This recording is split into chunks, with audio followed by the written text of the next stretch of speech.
তো নমস্কার বন্ধুরা, আবারও চলে এলাম নতুন আরেকটি ব্লগ নিয়ে। আশা করি সকলে ভালো আছো। তো আজকে আমরা চলে এসেছি দক্ষিণেশ্বর। আর আপনারা তো দক্ষিণেশ্বর আসেন, আর দক্ষিণেশ্বর এসে এই দক্ষিণেশ্বরের কাছে একটি নতুন সদ্যজাত উদ্বোধন হয়েছে, একটি নতুন আশ্রম বা নতুন মন্দির। আপনারা বৃন্দাবন বললেও চলবে এই জায়গাটা। তো চলুন আমরা সেই বৃন্দাবনই আজকে আপনাদেরকে ঘুরিয়ে দেখাবো। নতুন মন্দির বা কাঠিয়া বাবা আশ্রম আপনারা কী করে যাবেন দেখতে পারছো। আমরা রয়েছি এই যে দক্ষিণেশ্বর স্কাই ওয়াক, আর এই স্কাই ওয়াক এদিকে রয়েছে দক্ষিণেশ্বর স্টেশন। চলুন আমি দেখিয়ে দিচ্ছি। এই যে দক্ষিণেশ্বর টিকিট কাউন্টার রয়েছে, আর পাশে রয়েছে মেট্রো স্টেশন। এই পাশে মেট্রো স্টেশন রয়েছে, আর এই হলো দক্ষিণেশ্বর টিকিট কাউন্টার। আর এইদিকে চলে যাচ্ছে দক্ষিণেশ্বর স্টেশন। আর এখান থেকে আপনার টোটোয় করে যেতে হবে কাঠিয়া বাবা আশ্রম। তো চলুন নিচে নেমে আমরা সমস্ত কিছু দেখাবো, এবং টোটোয় কত কী খরচা পড়ে সেটাও আপনাদেরকে দেখিয়ে দেবো। তো চলুন যাওয়া যাক। তো চলুন নিচে নেমে আমরা দেখাবো টোটো ভাড়া কত লাগে কি না লাগে, ওইখানে যেতে সমস্ত কিছু আমরা দেখিয়ে দেবো। এ রয়েছে টিকিট কাউন্টার, আর টিকিট কাউন্টারের ঠিক সামনে এই টোটো স্ট্যান্ড রয়েছে। এখান থেকে আমরা টোটোয় করে কাঠিয়া বাবা আশ্রম যাবো। এই যে দাদা যাবে তো,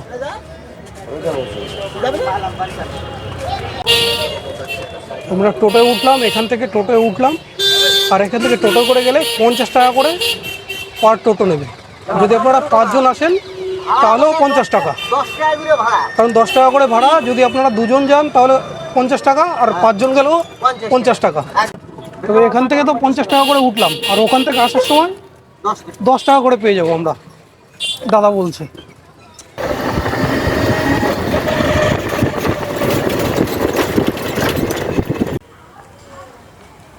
তো বন্ধুরা, আমরা টোটো থেকে নেমে গেছি, ওই উপরে আমাদের নামিয়ে দিল। আর আমি এই নিচে সোজা গঙ্গার ঘাটে চলে এলাম। এখনও মন্দির খোলেনি, ওই কারণে আমি গঙ্গার ঘাটে আসলাম। আর এই যে দেখুন এই সাইডটা কেমন, এই যে এই উপরে আমাদের নামিয়ে দিল, টোটো করে এলাম। আর এই পাশেই কাঠিয়া বাবা আশ্রম। যেহেতু এখন বন্ধ আছে, ওই কারণে আমি গঙ্গার ঘাটে সোজা নেমে আসলাম। এই যে এখান থেকে সোজা নেমে এলাম। আর এখন সূর্য অস্ত যাচ্ছে, আর 5:30টার সময় মন্দির খুলবে। মন্দির খুললে আমরা গিয়ে আপনাদের সমস্ত মন্দির ঘুরে দেখাবো। নৌকা দাঁড়িয়ে রয়েছে কতগুলো, দেখতে পাচ্ছ। আর ওই দেখা যাচ্ছে দক্ষিণেশ্বর ব্রিজ, আর একদম দক্ষিণেশ্বরের পাশেই একদম এই মন্দিরটি। তো চলুন বন্ধুরা, মন্দির খুলে গেছে, এবার আমরা সমস্ত মন্দির আপনাদেরকে ঘুরিয়ে দেখাবো। এই যে এই হলো গঙ্গার ঘাট, আর এই পাশেই কাঠিয়া বাবা আশ্রম, আর এই হলো মন্দির।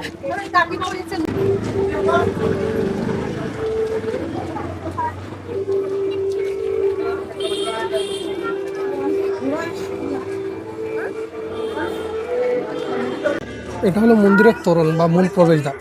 আর মূল প্রবেশদ্বার এখনও খোলেনি, কিন্তু প্রবেশদ্বারের পাশেই একটি ছোট্ট প্রবেশদ্বার আছে, সেটি খুলে গেছে। এখান থেকেও আপনারা ভেতরে প্রবেশ করতে পারেন। আর এখানে ভগবান বিষ্ণুর পদ্মনাভ থেকে ব্রহ্মার উৎপন্ন হয়েছে, সেটি এখানে খুব সুন্দর করে তুলে ধরা হয়েছে। আর এক পাশে রয়েছে বজরংবলী, আর এক পাশে, আর তোরণের দুপাশে দেখতে পাচ্ছ জয় ও বিজয়, ভগবান বিষ্ণুর দ্বার রক্ষক এখানে সুন্দর করে ফুটিয়ে তুলেছে। তো চলুন ভেতরে প্রবেশ করি, তারপর সমস্ত জায়গায় ঘুরে আপনাদেরকে দেখাই।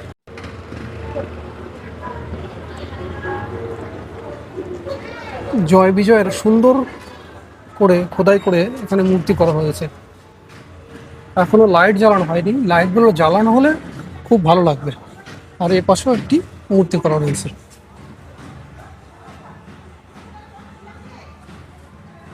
আর এখানে দেখা রয়েছে সময় ও নির্দেশ দেওয়া রয়েছে, সন্ধ্যা 7টা পর্যন্ত খোলা থাকে। আর এখন সময় হয়ে গেছে 5টা থেকে 7:30। আর এখানে এই যে শ্রী স্বামী ধনঞ্জয় দাস কাঠিয়া বাবা আশ্রম। আর এই হলো ছোট্ট প্রবেশদ্বার। প্রবেশদ্বার দিয়ে প্রবেশ করার সঙ্গে সঙ্গে প্রবেশদ্বারের পেছনের দিকেও সত্যি খুব সুন্দর করে কারুকার্য করা হয়েছে। এখানে রয়েছে মহাদেবের একটি লিঙ্গ,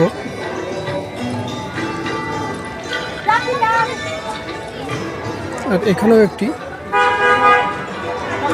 ভগবান বিষ্ণুর মূর্তি করা রয়েছে। এখানে প্রবেশদ্বারের উপরে দেখতে পাচ্ছ ভগবান বিষ্ণু অর্জুনকে সেই গীতার বাণী শোনাচ্ছে। এখনো লাইট জ্বালানো হয়নি সেরকম, মানে সুন্দর লাগছে না, তবে লাইট জ্বালানোর পর আরো বেশি সুন্দর লাগে। ওই কারণে আমরা গঙ্গার পাড়ে আগে চলে এলাম। আর গঙ্গার পাড়ে কিছু কিছু মূর্তি তৈরি করা আছে, সেগুলো আবার আপনাদেরকে দেখাই। আগে প্রথম চলুন, এই দেখুন সামনে দেবাদিদেব মহাদেব স্বয়ং এখানে বসে রয়েছে।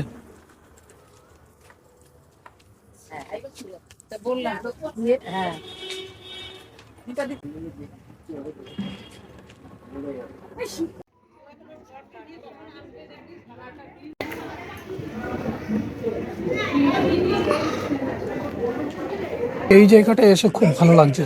এই জায়গাটা দেখুন, বড় বড় মূর্তি করা রয়েছে। আর এখানে প্রথম মাতা বৈষ্ণব দেবী, তারপর বাবা গণেশ, তারপর হনুমানজি, এছাড়াও গুরু পরম্পরার কিছু দৃশ্য এখানে তুলে ধরা রয়েছে। শ্রী কাঠিয়া বাবাজি এখানে রয়েছে।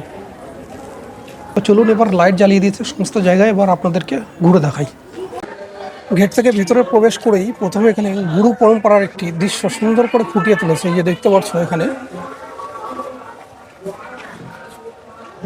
ব্রহ্মার থেকে সকলের সৃষ্টি, তাই প্রথমে ব্রহ্মাকে দেখানো হলো, তারপর ব্রহ্মার যে 4 পুত্র তাদেরকে দেখানো হলো, তারপর নারদমণিকে, তারপর থেকে তাদের সমস্ত গুরু পরম্পরাকে এখানে ফুটিয়ে তুলেছে সুন্দর করে।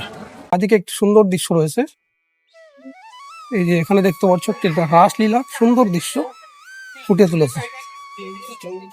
ভগবান শ্রীকৃষ্ণ মাঝখানে রাসলীলা করছে, আর সমস্ত জায়গায় তার অষ্টসখীদের নিয়েও এখানে রাসলীলা করছে, সেই সমস্ত এখানে ফুটে তুলেছে।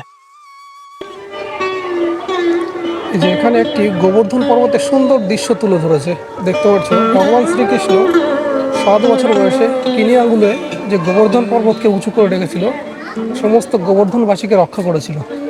এই দেখুন সেই দৃশ্য এখানে তুলে ধরেছে। আর এখানে সুন্দর একটা গার্ডেন করা রয়েছে, হরিণ, ময়ূর, বিভিন্ন কিছু এখানে তুলে ধরেছে। আর এখানে এই দৃশ্যটি খুব সুন্দর করে তুলে ধরেছে, দেখতে পাচ্ছ।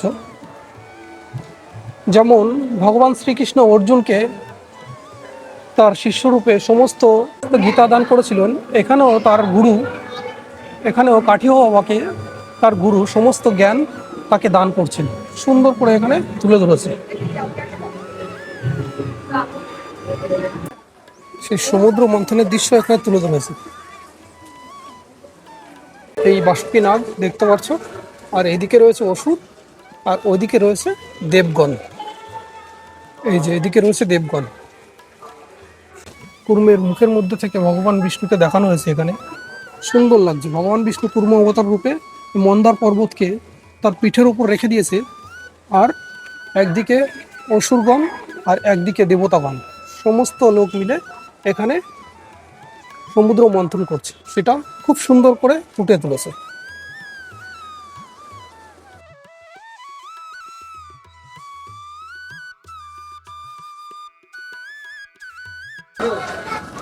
এখানে তুলে ধরেছে ভগবান শ্রীকৃষ্ণ, যখন জন্ম হয় তখন সেই দৃশ্য কারাগারের মধ্যে এটি তুলে ধরেছে।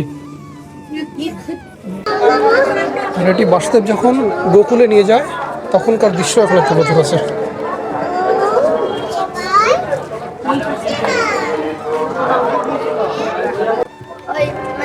আর এখানে রয়েছে পুতনাবধের কাহিনী এখানে তুলে ধরেছে।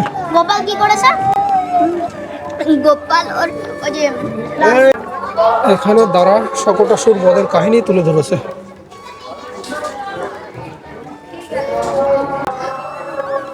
নামকরণ লীলা, এটা নামকরণ দেওয়া হয়েছে সেটি তুলে ধরেছে। এরকম করে ভগবান শ্রীকৃষ্ণের বিভিন্ন লীলা এখানে তুলে ধরা হয়েছে। আর এখানে মাখন চুরির লীলা এখানে তুলে ধরা হয়েছে, দেখতে পাচ্ছ।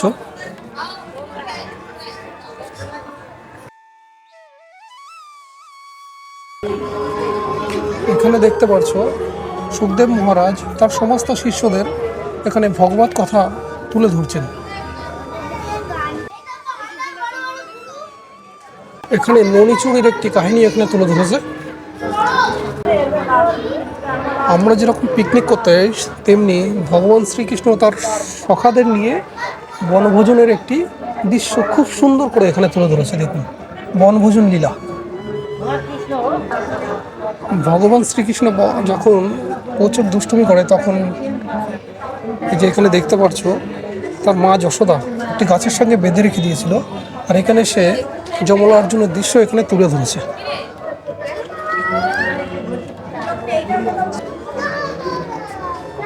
অঘাসুর বধের কাহিনী এখানে, একেবারে বৃন্দাবন বললেই চলে।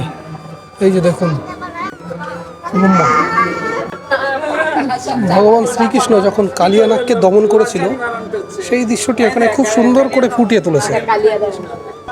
এটা জলটা করে দিলে বাবু, এটা সুন্দর করেছে, দেখুন জলের মধ্যে সেই ভগবান শ্রীকৃষ্ণ চিরহরণ লীলা এখানে খুব সুন্দর করে তুলে ধরেছে।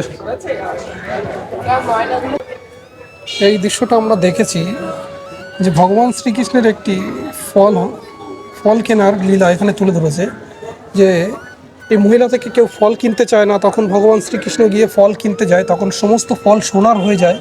সেই দৃশ্যটি এখানে খুব সুন্দর করে তুলে ধরেছে। আর এখানে বড় হয়ে যাওয়ার পর ভগবান শ্রীকৃষ্ণ ও তার দাদা বলরামের একটি গোচরণ লীলা এখানে তুলে ধরেছে। গঙ্গার ঘাটের পাশেই দেখতে পাচ্ছ এখানে একটি সুন্দর দৃশ্য তুলে ধরেছে, যেখানে ভগবান শ্রীকৃষ্ণের ঝুলন লীলা এখানে তুলে ধরেছে।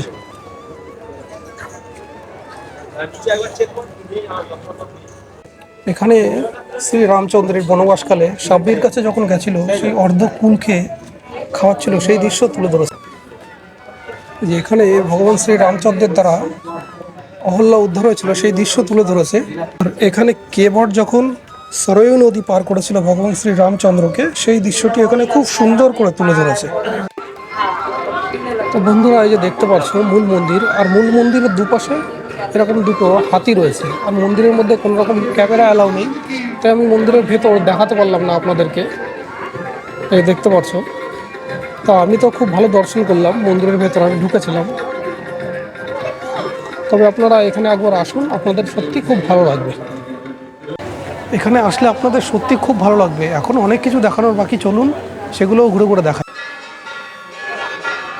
মূল মন্দিরের দুপাশে এরকম দুটি হস্তির চিহ্ন দেওয়া আছে, যেখানে বোঝানো হয়েছে যখন মহারাজজি জঙ্গলের মধ্যে থেকে যাচ্ছিল, তখন এই বট গাছটি উঁচু হয়ে গেছিলো, সেই দৃশ্যই এখানে তুলে ধরেছে।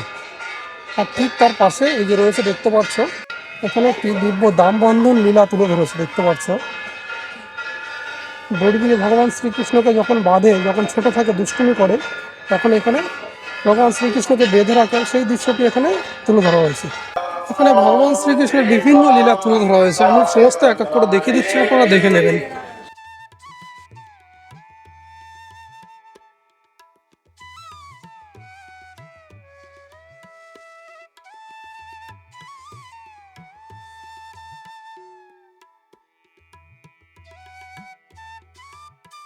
এখানে মৎস্য অবতার, এখানে কুর্ম অবতার, এটা মহা অবতার, এটা নরসিংহ অবতার, এটি বামুন অবতার, এটা পরশুরাম অবতার, এটা রামচন্দ্র অবতার, আর এটা শ্রীকৃষ্ণ কৃষ্ণ অবতার, আর এটা বুদ্ধ অবতার, আর এটা হলো কল্কি অবতার। তবে অষ্টম অবতার শ্রীকৃষ্ণ বা তার দাদা বলরামকেও অষ্টম অবতার বলা হয়। এই যে এখানে দেখতে পাচ্ছ সাক্ষী গোপাল, ভগবান শ্রীকৃষ্ণ যখন বিয়ে হয়েছিল সেই সাক্ষী দেওয়ার জন্য, ভান্ডির বনে যখন বিয়ে হয়েছিল, এখানে সেই সাক্ষী গোপাল।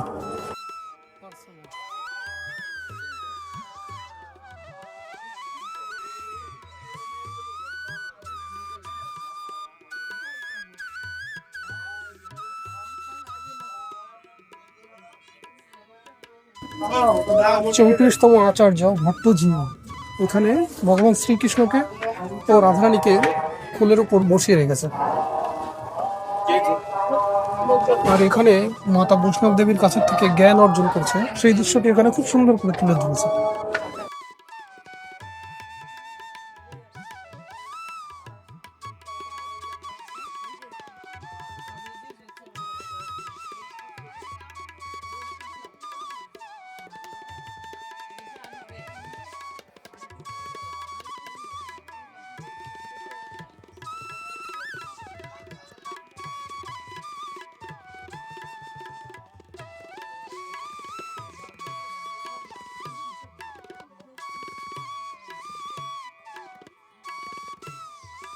এই বড় বড় যে মূর্তিগুলো রয়েছে মাতা বৈষ্ণব দেবী যেখানে রয়েছে ঠিক তার ডান দিকে একটি টয়লেটেরও সুব্যবস্থা করা হয়েছে। এখানে এখানে আসলে আপনারা যারা টয়লেট করবেন তাদের জন্য সুব্যবস্থা করা হয়েছে। এই মাতা বৈষ্ণব দেবী এই ডান দিকে ঢুকে যাচ্ছে টয়লেটটা।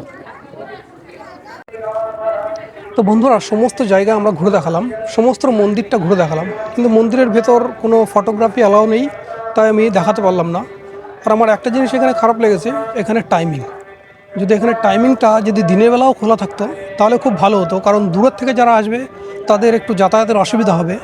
সেই কারণেই আমি বলছি টাইমিংটা সকালের দিকে খোলা থাকলেও ভালো হতো।